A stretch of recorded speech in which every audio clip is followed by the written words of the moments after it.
Welcome back to another episode of Offbeat Adventures. We're standing here on the grade of the former Canadian Northern Railway and later Canadian National Railways, Dorion, and then subsequently Kinghorn Subdivision. We are here right where this old this old road crossed the railway grade. We are just northeast of the community of McDermott, Ontario, here in the municipality of Greenstone, and we're just to the east of the First Nations community of Bingwi Neyaashi Anishinaabek. Hopefully I said that right. So what we're going to be doing is we're going to be making our way here to the west, about 3.5 miles or so. Unfortunately, it's kind of a cloudy day, but the sun picked right at this moment just to pop out. So we're going to end up with a little bit of shadow here. It's just kind of broken cloud. It was actually really good up until this point. Actually, when we started the hike, it was actually kind of misty a little bit, and I was kind of a little bit annoyed. But now the sun has decided to pop out right at this exact moment, and so you're going to see this broken cloud here and there.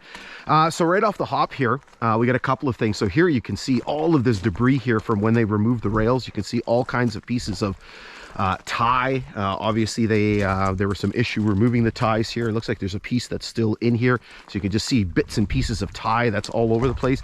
Here you can see that it looks like they've removed gravel in that area as well, and I'm going to point that out in a second. Maybe I'll show this to you right now. So we're in an old floodplain here.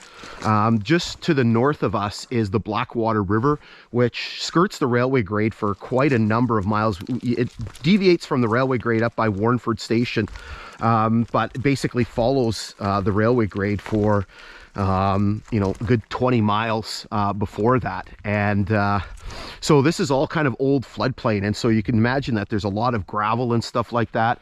You know, there was you know, these rivers like the Blackwater that kind of went through this area. You can imagine they left a lot of till and things like that, so they would have dug that up for ballast and stuff. So I'll show you that document, because they kind of dug all in this, probably right up until about here or so. They dug ballast.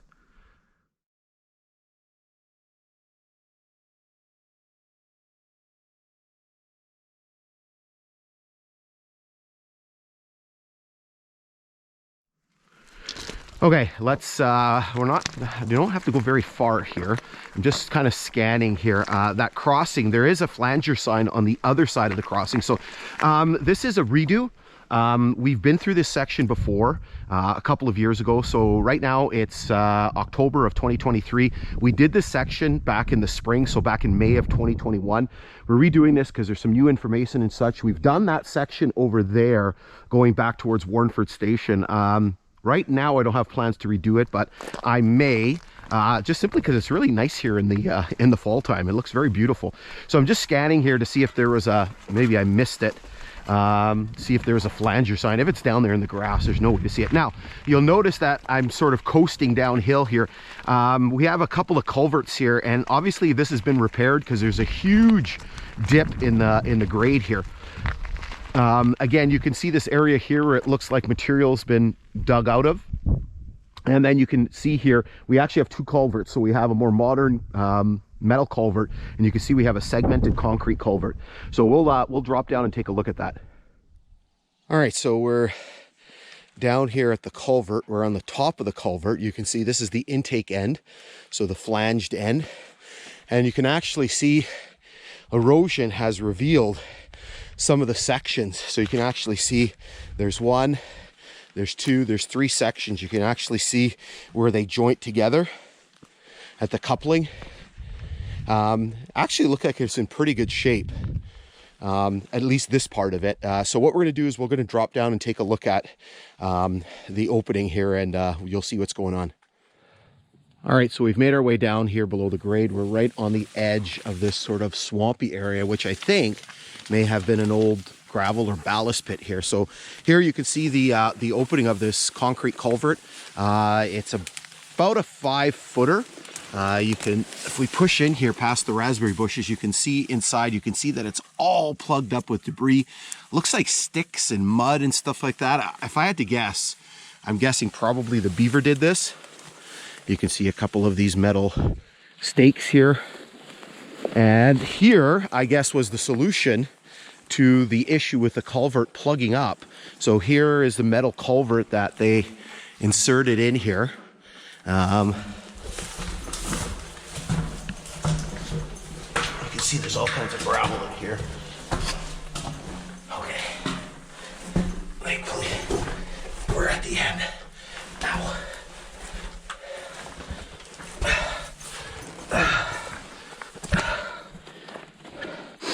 Well, good thing I didn't lose my glove doing this. Okay. Whew. Dumb decision. I thought I'd be smarter than that at this age.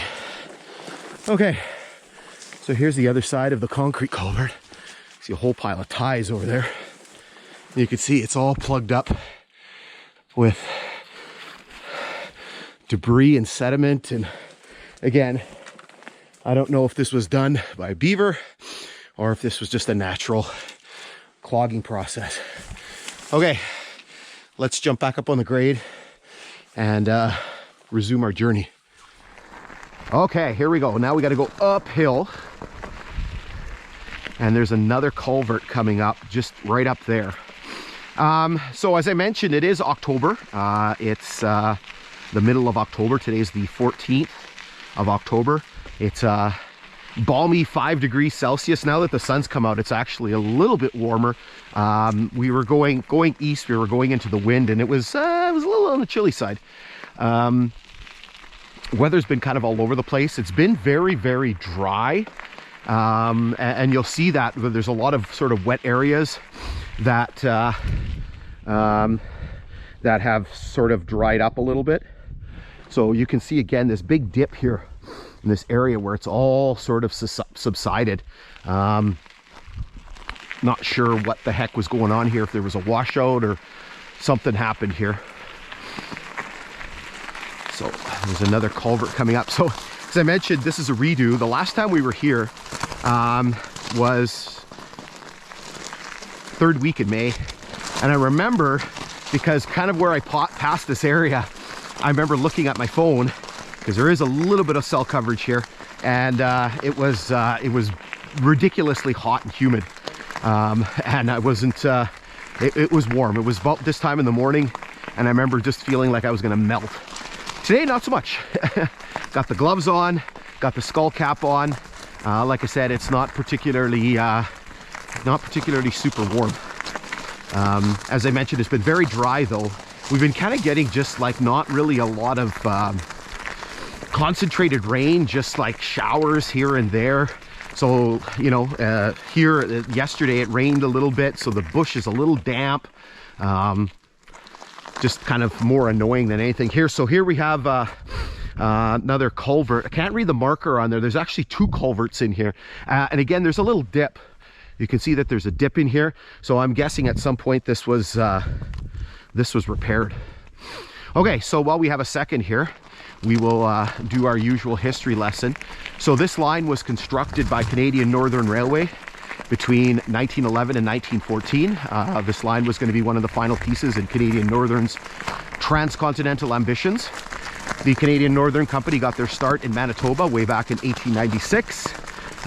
Started buying up some old lines and some charters and things like that. Their first big project was the construction of a line between the then city of Port Arthur, which is now Thunder Bay, and Winnipeg.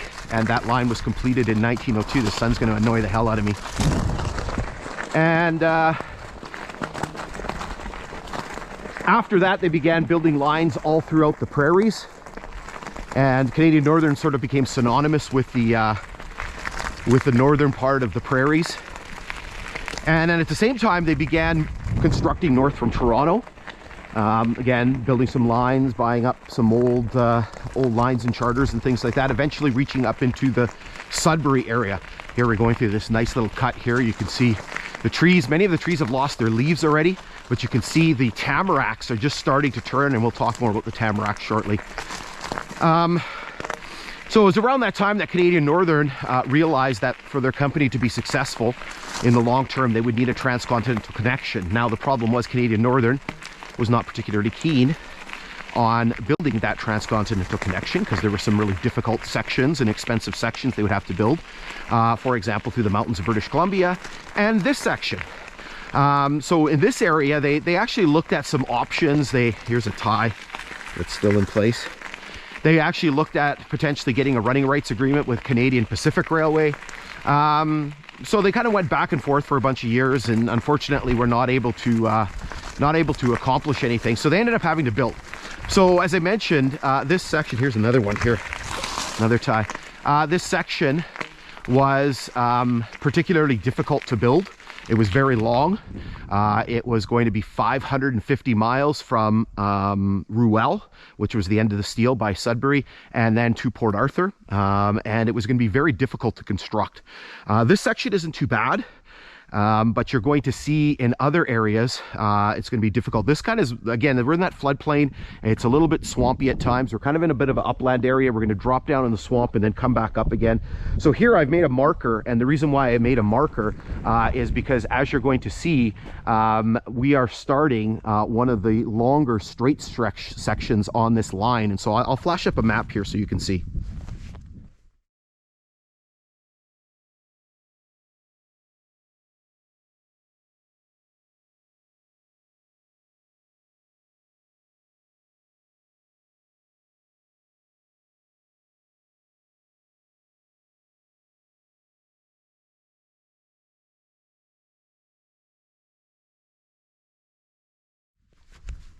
All right, let's resume our story. So Canadian Northern, again, had to construct. So again, construction began in the latter part of 1911, really got going in 1912. I know for certain that they were working actually just up here. So we're in milepost 80. So they were working around 7 miles from here in early 1912 at the tunnel at McDermott, and we've been through there before, and the reason why we know that is because there was an accident, a couple accidents in early 1912, January 1912, that killed a few workers, which was very, very unfortunate. Here we have a culvert. The last time I was here, I actually picked up the marker and put it up on there because it was lying on the ground. And so here you can see the culvert. It looks kind of new. So, and then you can see there's a dip here in the grade. So I'm guessing at some point, maybe this was replaced not too long ago. The mileage on this culvert is 79.72. That's the mileage on the Kinghorn, as we're going to see in a second here. The mileage for the original lines are a little different. So you have to subtract 49.7, so that becomes 30.02. Okay, so let's resume our story here as we climb out of this dip here where the culvert was. Here you can actually see what may have been parts of the original culvert. So you can see that there's pieces of concrete culvert. There's some here and there's some down there. So it may have been a segmented concrete culvert. I think there's some over here.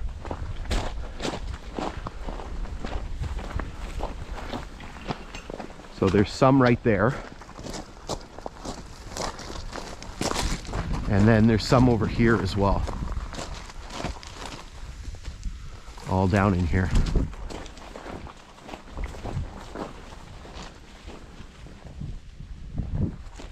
Okay, so let's try resuming the story again. So, again, construction began late 1911, really started in 1912. By 1914, so New Year's Day 1914, they drove the last spike on this line. It took a bit for the line to open for traffic, so it didn't open for traffic until later in 1915. Now, unfortunately, around the time that was happening, Canadian Northern started running into some financial issues. Some of that was a result of the construction of this and other sections, and some of that was a result of just generally what was going on with a lot of railways here in Canada because of pressures from World War I and the markets and things like that. So unfortunately, by 1917, the company was bankrupt and had to be taken over by the Canadian government. And a year later, Canadian Northern was merged, amalgamated, whatever descriptor that you want to use, with a bunch of other Canadian government-owned bankrupt lines called the Canadian Government Railways.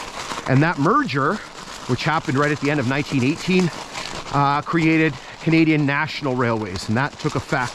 Canadian National Railways came into being on January 1st, 1919. And so the nationalization process took another 4 years until 1923 because they needed to absorb the Grand Trunk lines.